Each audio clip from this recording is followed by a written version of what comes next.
دیگه پولتو برای استمپینگ ژل و لاکای مخصوص شابلون دور نریز. بیا بهت یاد بدم چطوری با لاک ژل هایی که داری میتونی مهر و شابلون بزنی. بزن بریم. وسایل مورد نیازمو از قبل آماده میکنم. از کلینزر فاقد چربی استفاده میکنم و سطح شابلون رو باهاش تمیز میکنم، میذارم که بپره. شابلون باید دارای خطوط عمیق، فاقد چربی و گرد و غبار باشه که رنگ رو خوب جذب کنه. مهر میخوایم که باید انعطاف‌پذیری متوسطی داشته باشه، نه خیلی سفت که طرح نصف نیمه بیفته و نه خیلی نرم باشه.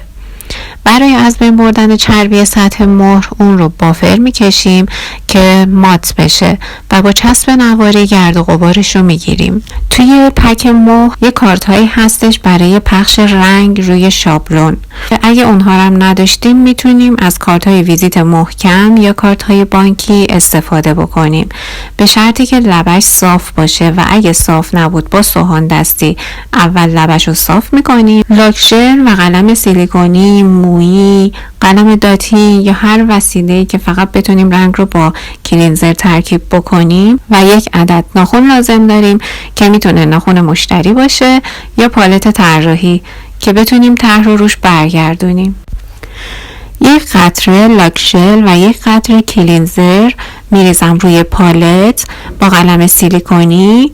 قطره کوچولو از کلینزر رو با لاک ژل ترکیب میکنم که رنگم نه خیلی غلیظ بشه و نه خیلی رقیق. با قلم سیلیکونی رنگ رو برمیدارم، لبه طرح مورد نظرم میذارم و با کارت و با فشار دست رنگ رو یک دست پخش میکنم.